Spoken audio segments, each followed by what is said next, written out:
Hey, this is Mark from the Open for Business podcast. Today we have Chayla Brecken, who is a local entrepreneur. She's been told me that she doesn't want to be owned by anybody today, so we won't get into where she works. But thanks for coming. Thanks, Mark, for having me. So we're going to get right into this. This is, I think, our fourth episode now, trying to do this stuff. So tell me your origin story. I want to know where you're from. How'd you get into being an entrepreneur? The roots. The roots, the comic book origins. Okay, sounds good. Well, I think I've been an entrepreneur through and through, blood for a long time, since I knew what business was, just generally as a child. I was like the nerdy kid that was pulling products out of my parents' pantries and entering the PCP codes and, thinking I was selling them back to the community. I had the stands selling my Barbie clothes when I was done with all those toys and stuff on the curb of my parents' driveway. So it's been a part of who I am forever. But certainly, when I went into choosing my university, I thought I was going to be a teacher. I was set on teaching accounting and math. So I was really good in math. But I think what I realized in about second year was that it wasn't actually my joy for numbers and math. It was actually business, like transactions and excitement of making the numbers work. And so my dad at the time, he was consulting in the nuclear power business, science-based projects, project management. We were working with different sites across Ontario in nuclear power. And, he was running all that consulting through his SIN number. And I thought, there's a better way. And while I was in business school, I thought, why don't we open a firm, incorporate, so that I can learn practically about how to build a business from a corporation standpoint, but also help to find him some tax savings and some efficiencies in his subcontracting processes and that kind of thing. So financial planning. Financial planning, yes, but mostly just helping him make the most of his last years at the highest possible income that he's going to earn. So it was a really bit of a learning experience for me, but at the same time, it was to help our family and to realize the work, the 35 plus years my dad had put into his career, and to actually leverage that through a corporation. So you guys became partners? Yes, we became co-founders, partners in the business. He was running the projects wherever we were, Chalk River, Bruce Power, Pickering, Darlington, and then I was running the team from the back end. So he had a group of subcontractors, electricians and engineers and whatever that were part of his team. So I was responsible to manage and pay them and write the bids, write the tenders, figure out how to get the the invoicing all correct for our government agencies we were working for. And essentially it got me the experience that I wanted in terms of how to run subcontractors, how to run a team of people that weren't necessarily employees, leveraging the expertise of those people for a project outcome. And so at the same time, my dad was also a Stephen R. Covey trainer. So he worked in leadership training at OPG, Ontario Power Generation, for years. So tell me who's Stephen R. Covey, who's that? So Stephen R. Covey, he's deceased now, but he was one of the grandfathers of leadership and really successful strategies for successful people. And one of his best books is called 7 Habits for Highly Effective People, which is basically my Bible. It sits on my nightstand to this day. I read the one that was the direction for teens when I was 15 years old.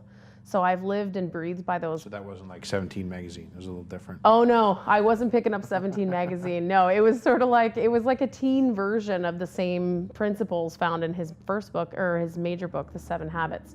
But then he wrote one called Principle-Centered Leadership and many others, and eventually added an 8th habit. But the reason why that was so important to me was because it was foundational in what are the characteristics of a person who is an excellent leader, and how are they actually motivating people to do what needs to be done for the business or for the project or for the charity or whatever it is. It applies in every situation.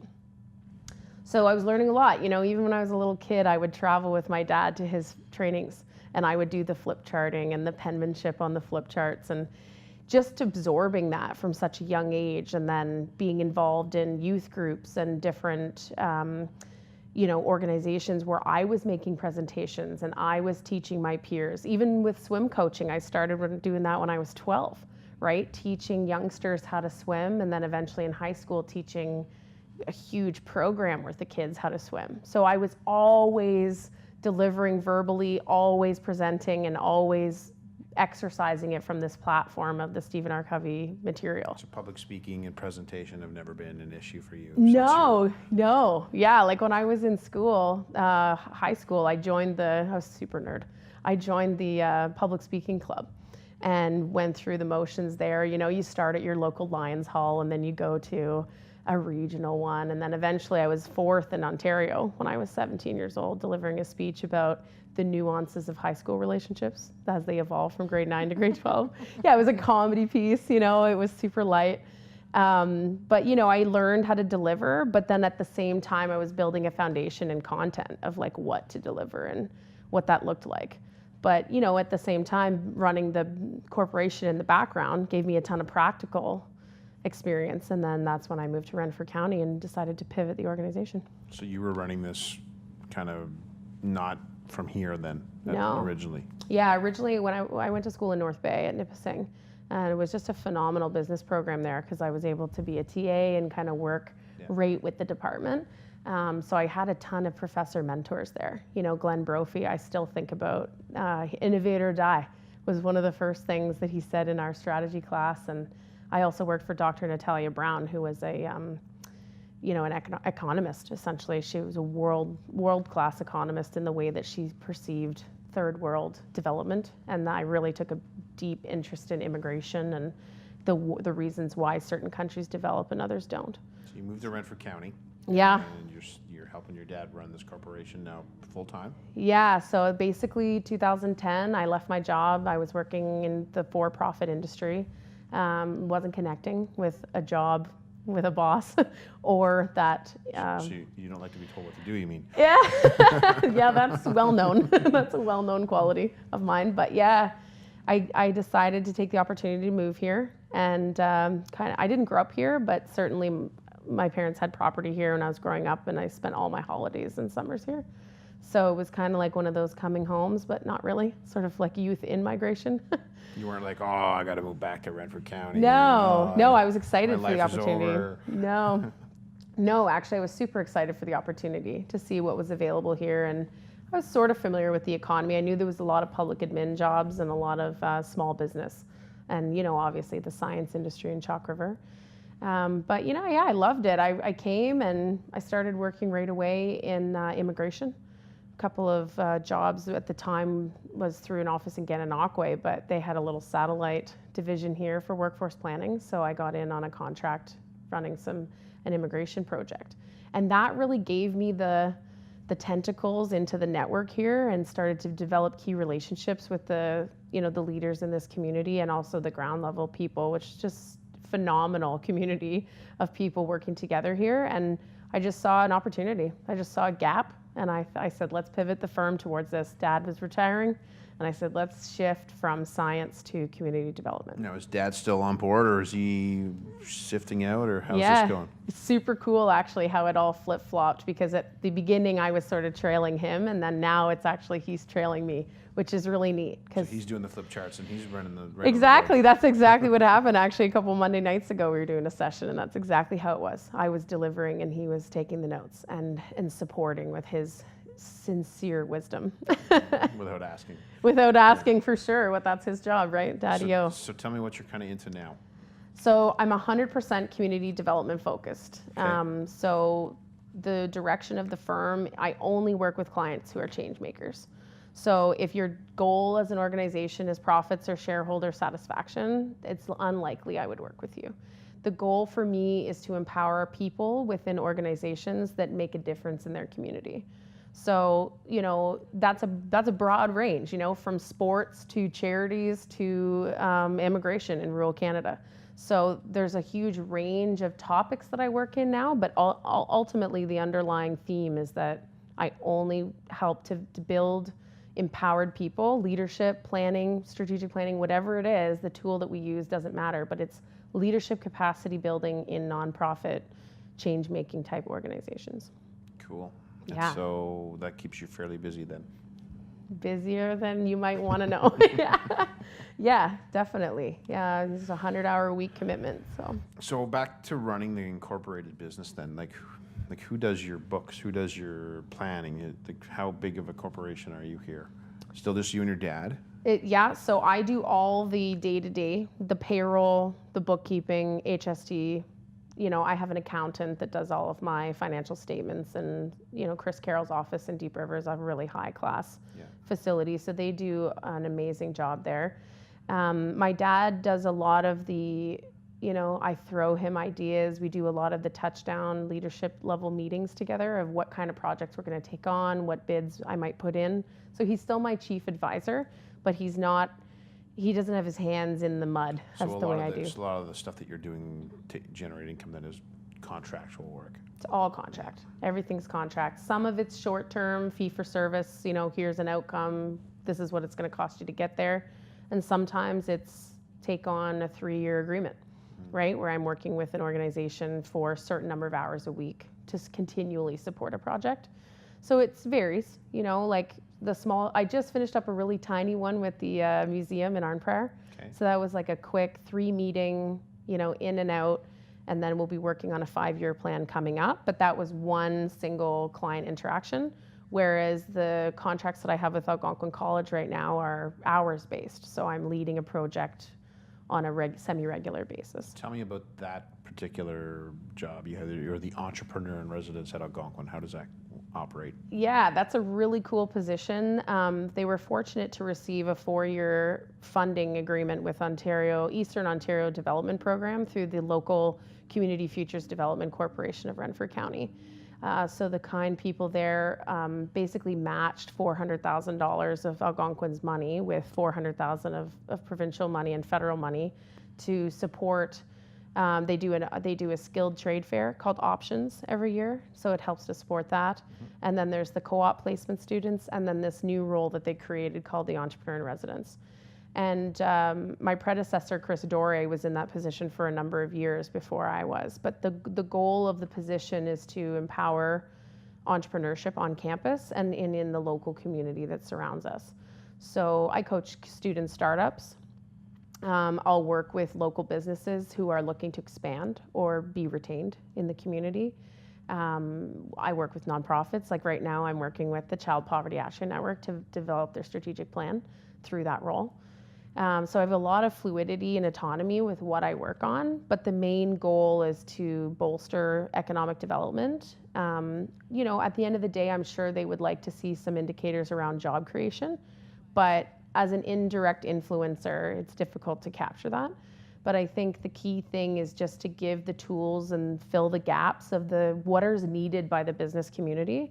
And because of my experience in leadership development and business development, they thought I could help, from a big 10,000-mile picture perspective. So I've been spending a lot of my time running workshops, like working with the city of Pembroke or the downtown, the Pembroke business improvement area.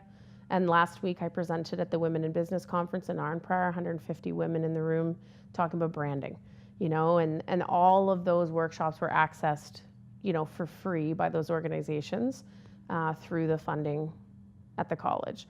So it's a really dynamic, interesting role. And do you find like the local business entrepreneurs, obviously at a room of 150 women, like are they finding this stuff? How is an entrepreneur to know that you're available or the resources are available? Yeah, good question. There wasn't a promotion plan in place when I came on board, but from what I know and what actually I was preaching at that conference is that, especially in rural areas, word of mouth is one of the biggest ways to, build the brand or to build the promotion that you're looking for. So I do a lot of multi-people group sessions in order to do that. One-on-one is more difficult to spread the word. Pamphlets, it's not as effective as presenting to a group of 100 people and having 25 people send you a personal email afterwards, even if they're just following up saying, love the presentation. Yeah. So it's an opportunity for me to reach out and assess their need and see if I can help or find someone else to contribute. And how can a business use your services? Like, do they have to pay you, or is that part of the program? Well, part of the program until the end of the calendar year when the money runs out, I'm still supporting for free. So the fund supports my hours, my time. So I timesheet at the college based on whatever hours I spent consulting business, and the client achieves that through the role. So there's no exchange of money. It's all based on my schedule and their schedule and getting together. And that's been fairly easy to pull off. Yeah. Like, would that be something you guys would be interested in? I believe we have an email getting sent out to you today or tomorrow. Perfect. Yeah, you that's know, right. That's Or awesome. we'll just talk after this. So it's Yeah. Right on. No, but that's what it's all about, right? And that's exactly what's happened. You know, I'll be coaching a business on Wednesday who just heard through the grapevine of businesses located in actually this block in Pembroke, who just heard that I was working with people, and somebody was in the room on Wednesday last week at the Women in Business Conference, and you know, they're reaching out to me totally blind. So that's working. It's happening where, you know, I'm building clients on a pretty rapid rate, but there's also this like looming cloud that the funding is ending at the end of the year. Doesn't mean that I'll sever those relationships. And in fact, I've already made commitments into 2019 through the role. But because I'm fairly altruistic anyway, you know, like if I want to interact. You're doing because you like to help people to start with. Absolutely. You know. I'm a community development specialist. I believe in transferring expertise so that other people can do what they want to do really well. You know, like the center of everything I do in this role or what I do through my business is based on that fable of give a man a fish, feed him for a day, teach a man to fish, feed him for a lifetime. And that's really where I come from 100% of the time. So it doesn't matter whether the funding is going to dry up or, you know, you can't afford my professional rates through the firm. It's sort of like, it's similar to the philosophy that you take, is that if we can work with somebody, develop a relationship, help them out to grow and to become successful, it's more likely we'll continue to work together later on when you are more successful. More successful or have more money or more whatever. Whatever, yeah. People often ask me, how do I pay you? What's your fee for service in the financial industry? We don't have a fee for service. It's, you know, let's just get rolling and see what happens. And I know that, you know, I'm sure the CRA is not listening, but we also I do a lot of trade. Yeah.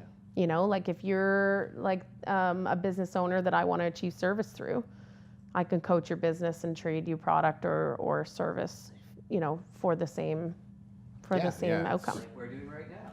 You got her. Exactly, right? Collaborate and compete at the same end, time. if everybody wins, then everybody wins. Like, exactly. You know, we're all going in the same direction here. Yeah. So you're doing a lot of consulting. I know you talked a big part about leadership and maybe teaching people or teaching organizations to do that. Yeah. So elaborate on that maybe a bit. That's the biggest gap. Doesn't matter whether you're for-profit, nonprofit, charity, sports, whatever. Leadership is the biggest gap. I think we have this assumption that leadership is either natural or it's not.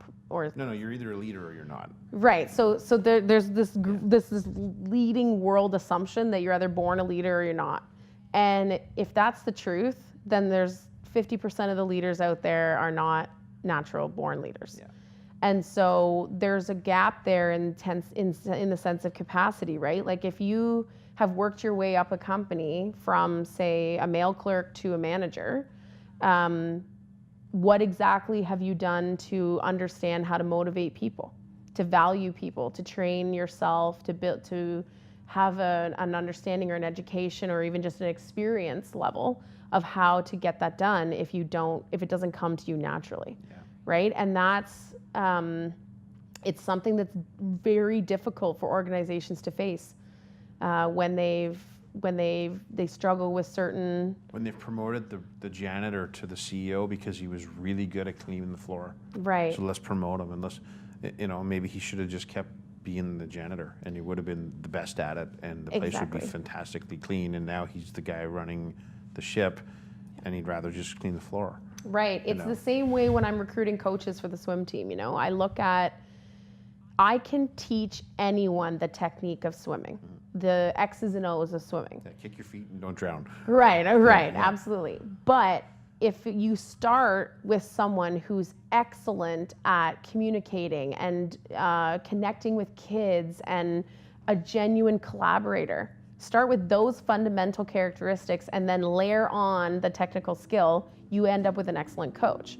If you start with someone who's just excellent at the technique but is completely devoid of that interpersonal skill, you end up with a really savvy leader who actually can't transfer that expertise to the team and allow them to kind of... You see that in like the NHL where guys like Wayne Gretzky try their hand at coaching. Right. And they're not coaches. That's right. Because they'd rather do. They're doers because they have an expertise of doing, not transferring doing to other people.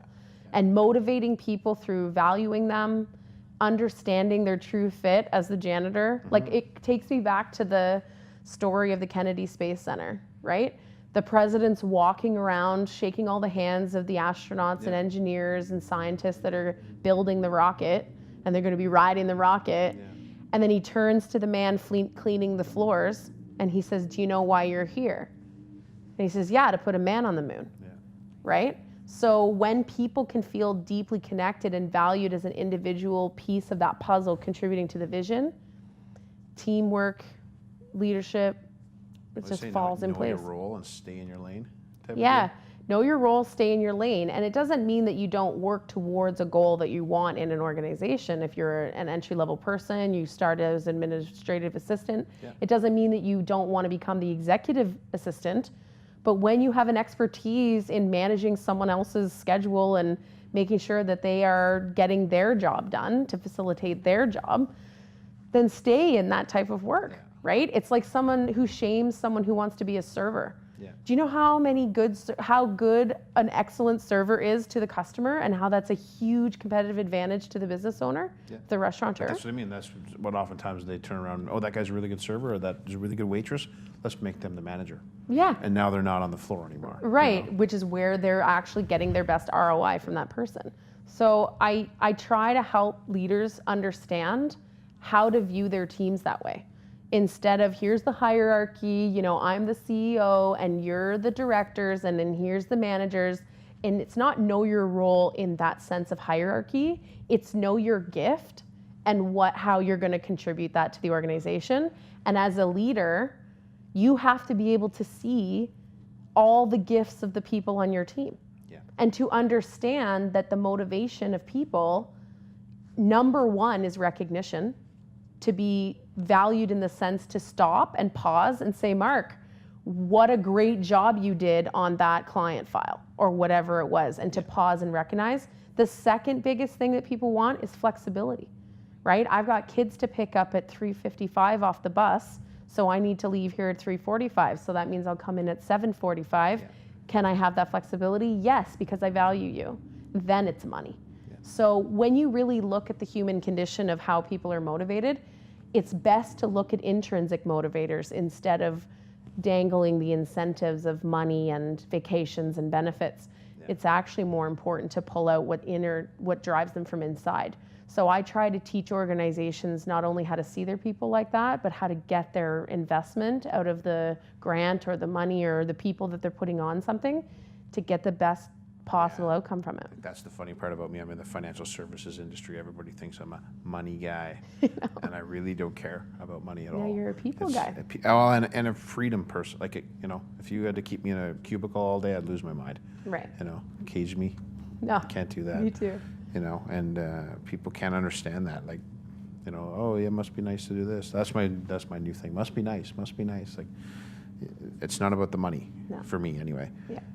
And you got to know that you have to know your motivator in order for your leader to be able to push that button. That's right. And I think a lot of people don't know what their motivated is. No, and and I really think that there's a job for the leader to help people mind that, to figure out what is my strength, and especially when someone you respect, like a good leader or a mentor or someone in your life, a parent even, when they can look at you and say, "I know, I get you." It's like that moment when you're in a romantic relationship and they're like, "I know you," right? When you have an employer do that, someone that you respect, it's so powerful, right? I remember back way when I was working at The Wall, which was like a student bar in North Bay. I was a manager there for a little while, and the funniest, most unlikely mentor there, Steve Vittanti, he was the kitchen manager, and he said to me, Shayla, the people you're looking for are the kind of people when you say take out the garbage that it will actually end up in the dumpster and not beside it, right? Because they feel like my manager is my guy, and I'm going to let him down if I don't go 100% of the way with this task, right? And that motivation to value reciprocally, you can't beat it. You absolutely cannot beat it. It's what drives the people to pick up their email at 11 o'clock at night. It's what not to say that that's necessarily balanced, but that's when it's needed, it will happen, right? Who's to decide balance, though? Like, individuals. Exactly. For sure. Absolutely. Which some people think that my version of balance is cuckoo for Cocoa Puffs. Yeah. Well, I get it too. You know, I've been criticized a number of different things that I do my way, and it works for me. You know. Yep. Let's go back to you talked a little bit about the women in business thing you spoke at. Yeah. Tell me about that. That was an awesome event. On Track is an employment service agency that's funded by the Ministry of Training, Colleges and Universities. And they have offices in Renfrew, Arnprior, and Smiths Falls. And they came together as a trio of office to support this conference. And they were also funded by the Community Futures Development Corporation. And actually a group of us from Renfrew County and dipping in a little bit into Lanark County came together to help build some, what topics do we think would be excellent. And in fact, there's a group of us collaborating on what is all happening in Renfrew County with regards to the events like this. Mm-hmm. So we ended up coming up with some really cool ideas, and Jennifer Armstrong, who is the lead on this event coordination, she asked me if I would present in the afternoon about branding your business. And that's a subject that I've delivered on before with the City of Pembroke and the Mattawa Business Week and other different places. But essentially, the morning was hilarious. They hired a comedian. She was fantastic. She delivered a message about being a woman in comedy and her life journey, but also through the lens of comedy itself, like laughing our asses off during the morning. And then we had this really cool event that I consulted with Jennifer on called Give and Get Networking. And it was basically it was sort of like speed dating for business, but you had to identify what you wanted to give, what you could give as a skill or a gift to another company, and then what you're also in need of. And you wore this on your shirt, you walked around and actually met and shook hands with people who had the reverse or the opposite or one of the elements, and then creating groups of chains of people that could all connect in that way. So that was really cool. I did a tiny version of that too at the Chamber of Commerce event in Deep River the other night, and we actually had relationships develop from that, it's really neat when you can actually connect somebody with their core need and someone's in the room ready to give it in exchange for something else, right? So that was our morning, and then we had lunch, and then I came on in the afternoon to talk about branding. And the point of the conference is really to bring women entrepreneurs, women who have positions, employment, who maybe see themselves as entrepreneurs, but also just leaders, women in business. It doesn't matter whether you're an owner or participant, but just a huge diversity of businesses in the room, everything from the classic home network marketing business of selling jewelry or makeup, all the way to this one woman sports psychologist who's looking to grow her business. So let's talk about intrapreneur versus entrepreneur, because a lot of people don't know what an intrapreneur is. Yeah. And a lot of entrepreneurial type people kind of scoff at that. Well, you're not a real business owner because you work for somebody else. So explain to me what that is. I know what it is, but explain so we have it on camera. Yeah, well, from my perspective, entrepreneurs are people, obviously, who take it upon themselves to go out and embark on a very risky venture to build their own business.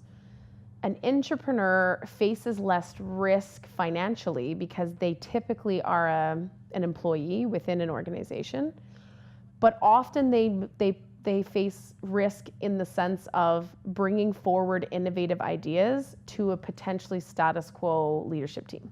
Right? Or maybe they're a leader themselves and now they have to learn how to create adoption across the organization to be accepting the innovation. So I believe that intrapreneurs are the people who look at a process and say, if we tweaked this or brought this person in, we would end up doing better, right? It's the people that take a critical eye, a critical look at the way the company operates and who interacts with who and what resources are used or whatever, and they propose an innovative solution. Even people who embark on like a diversity campaign in their office where they're saying, can we have more inclusivity around these topics or these lunches that we offer or whatever. That person's an entrepreneur because they are trying to challenge the status quo way of doing business within the organization, but they do it under the underlying assumption that there's risk in that their idea may be totally ignored, never listened to, and potentially be unfavorable the way that they're being presented to the management team or to the leadership team. If they are a leader, 100% of the risk is relating to adopting it, right? Like how are you actually going to translate change management and create adoption with the team, right? So the risk is there, right? So I think entrepreneurs say, oh, well, I'm making my own money, so that's why I'm better than an entrepreneur or more in it, you know, more really married to the concept. But I think there's risk as an entrepreneur as well. It's just shifted into different places. But the key element that combines the two is mindset, right? Is looking at something like that's what an entrepreneur does. They look at a problem, they see it as an opportunity, they fill the gap, and they go get money while they do it, right? Yeah. That's the cleanest definition of an entrepreneur. So is an entrepreneur. If they look, they see a problem in a process, they find a solution, they go get it to help make the business more money. It may not be their profit lines that are enhanced, but at the end of the day, it's the same mindset. But if there's a setup where it's, let's say, commission based, then it is their pockets that are lined as well. It could be, you know, and I think that's where a lot of people say, no, I'm going to own the business, where they'd be a really great manager of a very similar business with the flexibilities of an entrepreneur. Right. You know, and that's what a lot of people don't want to work for someone else because they don't want to give up that business owner title. Right. You know? It comes right down to the same example of Airbnb, right? Biggest hotel app in the world, and they own 0 properties other than their office. Yeah. Right? So you can take the perspective of real estate investing and say, I need to have capital coming out my ass to be able to even begin, right? And to maintain and to see a 30-year ROI, right? Yeah. Or you can innovate the way these guys did and say, you know what, we can actually corner the revenues of a tourism hotel stay market without ever having a capital outlay. And so that's an innovation that's been done through an entrepreneurial perspective, but it's the same ingrained thinking of this has to have money or this has to have a certain condition to be true. And I think the more fluid we can be about what an entrepreneur looks like, the better. Mm-hmm. Like I'm not going to sit here and, you know, pull my ego out and say I'm an entrepreneur, which makes me better than anyone who has a job. No, that's just me understanding me and making my income world match that. Yeah. You know, and I know a lot of people that I mean, I work with people that get into business and they have all these great ideas. You know, and I come in on the financial planning end, and they're out of business in a couple of years. And it's you hope that it doesn't happen that way, but you see it. Like sure they're missing the pieces that they should either resource out or barter or whatever. Mm-hmm. And because in their mind they're an entrepreneur, they're going to do it themselves, and they can't do everything. You know. No, and you can try. But at the end of the day, you end up dipping all 20 fingers and toes into every pocket, and you're not actually exercising your gift. Yeah, now your hands are tied. Now your hands are tied, and you can't actually do your art or whatever it is that's bringing you the money for real. Like, what's your real value proposition? You know, which is why we talked with you guys about doing podcasts. Like, it's way easier for me to come in and do this and then see ya. Yeah. Because your forte is this stuff and you know. That's why we got together, right? Yeah, that's exactly. Right. But and I've got the gift of the gab, and you've got the mind. So we're all here. And I know how to network, so I go out and find people that like to be on camera and talk. Yeah, and here we are. I don't are. know if I like to be on camera, but I definitely can talk. Speaking of podcasts, something you're familiar with, because a lot of people aren't. Love podcasts. Yeah. I dabble, but I have one steady Eddie I was just listening to this morning. It releases on Sundays. So I know Monday a lot morning. of people are pretty unfamiliar, especially in the Valley where we seem to be always 2 years behind the rest of the world. But you're familiar with that. Love it. Love podcasts. It's my car go-to, right? Because I have trouble sitting down and reading a book religiously. Like I read a lot throughout the year, but not as much as I listen. Because I even sometimes will get an audiobook because I find just my commutes are that little bit of wasted time in the day, which is Like I remember when I was 20, I took my real estate license and failed quite glamorously. But the guy who was my mentor, Thank God you did. yeah, the guy that was my mentor that was kind of pushing me along to get that. I remember him telling me that I should get book on tape. You should be reading. When you're driving, get tapes. So some people, what tapes You are. know in detail like what a tape is. Yeah. Yeah. So Listening, yeah. like, know what a tape is, right? Yeah. So a tape predated the CD, which predated the iPod, which is now streaming. Right. But and there was 8 tracks before that, which I'm too old. Sean's age. That's Sean. He's like, yeah, I'm 8 like, tracks. what is that? No, So, I'm just kidding. but and so I remember him saying that, and the term he used was music. It's just bubblegum for your ears, versus you should be listening to stuff that's going to improve you. Yeah.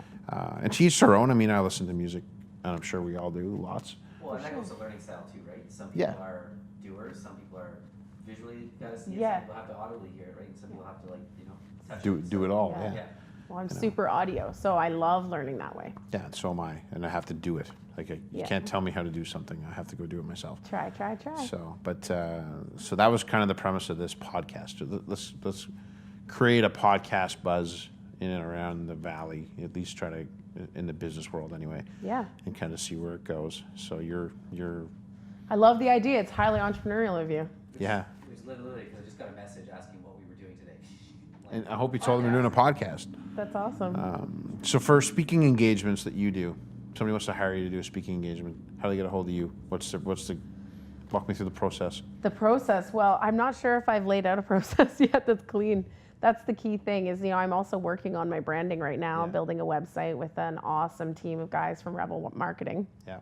Sebastian and Know Zach. them well. Yeah, I know you do. You're the one that brought them into my world. But Yeah. they are, I was like, I really want a youthful, totally different perspective. Like, although my market is very, 55 plus leaders of nonprofits and municipal leaders and stuff like that, I want something that really can You don't express. want the standard real estate pose where you sit like this and Yeah, no, I was really looking for anything else but with that. your pet cat or that kind of Yeah, stuff. no, God, No? no, please, Jesus. I really wanted something that was going to reflect my personality because I really try to be professional, but also I have a humor and a sort of casualness about me that's a little more approachable. So these guys saw that right away. In fact, one of their suggestions was that I wear a business student suit and ride a jet ski. And take some photos like that for my website. And I was like, okay, this is a little on the 19-year-old side of things. But yeah, going back to your question, the tricky thing about finding me is that I'm not online yet other than LinkedIn. So if you saw me at a presentation and had the spelling of my name, you could Google me and find about 4 pages worth of content on what I've done. That's been captured by various news sources in the past. So you can learn a little bit about my portfolio, but at the end of the day, it's 100% referral right now. So it's about having been to one of my presentations, worked with someone that's worked with me, had someone recommend me. That is changing, however, because as much as I like to present on branding your business and marketing and all of those things, we're always the worst. It's like dentists and doctors are the worst patients. Yes, well, leadership strategy people can often be the ones that struggle the The most. mechanic always drives the shittiest vehicle. Pretty much, yeah. Yeah, so I try to be an excellent practitioner with my own staff and that kind of thing and subcontractors, but when it comes to finding the time I always preach that in my sessions about the balance between innovating and operating. And right now I am 100 hours a week operating, so my innovation. So you're do as I say, not as I do type of thing. Right now, but I'm also taking my own advice and moving forward. So, stay tuned. The website is coming. The domain has been purchased. the pictures have been taken and the content Facebook and the the Instagram Facebook and all and the that Insta stuff. It's is on its way. coming. It's on its way. It's going to be released very shortly. Cool. You mentioned your father as a mentor. Tell us about your dad. Oh my God, my dad. That's a soft spot for me, Mark. He's great. He is the guy that I call after my big stuff. Like the first time I was ever asked by another rural region to come and speak was 2013 in Owen Sound, which is actually where I went to high school. But they found out of me because of my work in Renfrew County and invited me to come and speak there. And, like 20 seconds after I walk out of a room, I call him because he's the number one that wants to know for sure. He's my champion and Do we get a recall? Are we getting another job after this? Yeah, no, he's always worried about the business expanding for sure, but more so as a cheerleader. He is my biggest fan for sure, and recently actually saw me in action for the first time in like 5 years, and was like an audience member, and he had some tears in his eyes at the end of that presentation because it's sort of like probably a dad's biggest legacy to know that one of your kids is kind of following in your footsteps and doing it better than you could have done, and those were his words. But my dad is one of those people that he was brilliant. He is brilliant. And as a youngster, he had all of his grade 13 credits before he was 16 years old. And he went off to university when he was 16. And his parents were super traditional and really, they bought him some nice clothes and suits to wear to his pre-med courses at Western. But he just partied. He was a 16-year-old guy, right? I mean, he just went and he partied. He was on the football team, dating the sorority girls, like classic 1960s. Animal House Experience, absolutely. And, he ended up dropping out of med school. Didn't ever get his university degree. Yeah. Took a job as an operator at age 19 at the Bruce Power Site off Lake Huron. Yeah. And was an operator and he evolved through as a union steward and eventually as a covey trainer in that to finally find his like true gift.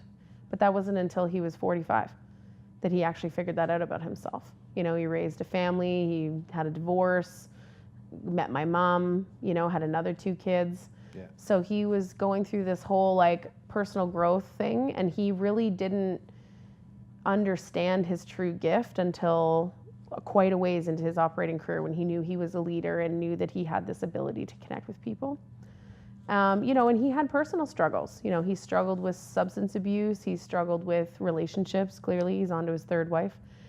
He's doing, but the better on that 3rd one. Great job on the 3rd one. I mean, obviously, my mom and his first wife are excellent people, but he had a lot to learn. Yeah. He had a lot to learn, and one of the biggest things that I take away from looking back on his life from a daughter's perspective, which is always, protected and, there's a nice shell of love around that, is that he gives me an incredible sense of belief that no matter what you fuck up in your life, that there is resolve and that there is a way to move forward and there is a way to repair and to continue to drive towards that full spectrum satisfaction in your life. It's okay to fail once in a while. Like we have this mindset where we always have to be winning. Yeah. But it doesn't work like that. Yeah. Yeah, fail equals learn, and I think he teaches me that on a day-to-day basis through his own shortcomings and helping to protect me from making those mistakes. Yeah. But ultimately that's the biggest thing that he teaches me on a day-to-day basis is that we're all going to screw up and we're going to make selfish decisions and we're going to do things like humans do. Yeah. But it's about your definition as a person, the character that you have is what you do after that moment. And you said he didn't kind of figure himself out till 45, and he's how old now? 71. And still going. Yeah, right? and still learning. Yeah, and so, I often see that to people. I talked with a client of mine the other day, he's 40, and we were conversing about how he kind of feels like he's not accomplished anything. I'm like, man, you could live another 50 years. Like, right. You could be doing this for 50 more years. Like, so 40 years have passed already, and does it not just seem like you were 20? or 15. Like you're telling me stuff that you did when you were 20 and all of a sudden you're 40. That's not a long period of time. No. You know, when we have these gauges that we have to be this by that age and we have to do this by this age, Yep. to be married by this time and have to have kids by that time, and everybody has this kind of, you know, these milestones that they have to set at certain times, right? And Yeah, the societal pressure of Exactly. like, if I'm not married by 30, I'm going to be a Yeah, spinster, and you I'm know. like, well, I'm doomed. But at the same time, you look at just what you said about, you know, the timelines or the expectations or whatever, right? The women at this Women in Business conference, half the room were 55 and older. Well, that's a Yeah. demographic thing. But those women ended their careers in healthcare or whatever they Yeah. were in, They still and wanna then do started a business. You Yeah. know, like they're on this perspective of, you know, age is not a factor to learning and to growing and to achieving the goal that you have at the time. You know, and it's okay that goals are fluid, right? Like in that one of my favorite books is called Lean In by Sheryl Sonnenberg, and it talks about this like having a big dream and then having an 18-month plan to back it up. Right? And at the time, I think for women, they're thinking about raising families and whatever. So their big dream is just to get the kids to university or Yeah, get yeah. them to stand on their own. And then that's done. So now I can focus on my business dream, you know, and what it is that I have going on that side of the world. So, you know, and now they're executing plans on how to do it. So age is not a factor with entrepreneurs. You know? I have this conversation with my wife, who's a teacher, and she's halfway through her career now. Right. And we've kind of figured out that she could probably retire at 51, you know, and she's continually, well, I don't know if I can do this the rest of my life. I'm like, the rest of your life, like you're past halfway. Yeah. And when you get to the end, you're still going to have a whole other life past that. That's right. You know? Of a whole other different life Whatever or you want, whatever you know? you're working on at the time, right? Yeah. And it doesn't mean that she won't evolve within the teaching career as well. Yeah. Right? She may decide to go in a different grade or to look at teenagers Different school, instead different of principalship or something like that. Yeah. And that's the same with Subjects, that, whatever. every role, like, you know, Yep. 10 years ago, I was working as a courier, Right. you know, Yeah. and not ever planning on sitting doing this kind of stuff. Right. You know, knew I was capable of it, but I was like, oh, I'll just work as a courier and I'll have a career here and it'll pay great with the pension and, Yeah. And You look know. at you now. you know. Selling pensions. Selling, exactly. So we never know what we're going to do. So it kind of want to know, I always ask this to people on this show, what does it mean to you to be an entrepreneur? It's absolutely everything. You know, quite frankly, I don't do well with bosses. So generally, I can collaborate for sure, if that's the role, you know. But to be valued as an equal is really important to me. So when I work with people and engage with clients, that's how I want to be perceived. And I think that feeds me. It fuels me to know that I can come in and be respected or appreciated for my gifts and to use them. But I also really know that that's highly connected to me choosing my own opportunities and potentially creating them for myself. You know, the recent experience I've had just getting some grant money from Federal Department of Immigration lately, that whole process of acquiring that $1 million grant was a project that I worked on that I felt hugely connected to because it was making a huge difference in the community. And when I wrote the grant and authored the grant and wrote the job description for the management position, I wrote myself an opportunity in that to be able to eventually apply to that position and take it if I wanted to at the time. So yes, I feel that entrepreneurial part of me inspires me to create opportunities and not just sit back and wait for them to cross my path. But I think fundamentally that being an entrepreneur or having that mindset, whether I come in and out of employment or whatever I might do in the future, I think it's about recognizing that the path of preparedness meeting opportunity is where you achieve success. Because if you're not prepared in the sense of knowing how to evolve an idea, you know, even just those skills that I've gained as an entrepreneur, doesn't matter what sector I go into, what opportunity that I see or develop for myself, I'll feel satisfied and successful. And so that for me is the golden ticket of sustainability in my career and sustainability in my life as a person. You know, without that day-to-day recognizing the change and recognizing the benefit I'm bringing to people, it's not sustainable for me. If it's just about creating profits or helping a business grow, like the job I left in North Bay, I was the role was 100% to feed profits to the dealer owner, you know, and they were just a family. They weren't passing it on to the community or initiating greater good out of it. So I felt super disconnected in that, even though You're doing a good job. I'm following the process and doing Yeah. a good job as a salesperson or whatever I was doing there. So it's everything. It's what keeps me satisfied as a person. It's what keeps me driving forward in my career. It's what keeps the bank account full. It's what makes me want to meet other people, right? And it's also the perspective that I take in my personal life, that it's an evolution, that the mindset required to evolve a relationship, to evolve a personal passion. You know, even the way I work with the youth at the swim club, it's the same approach, right? Build something better than that was there before. And that's it. That's who I am through to through, tip to tail, 100%. You have a tail? Not that I like to discuss. We'll have a podcast for that's for another podcast. Cool. Yes, that's a whole other podcast. Awesome. Well, we're gonna wrap it up. Thanks, boys, for another episode. Thanks, guys. We're good to go. Thanks for coming. Thanks, Mark. We'll do it again. All right.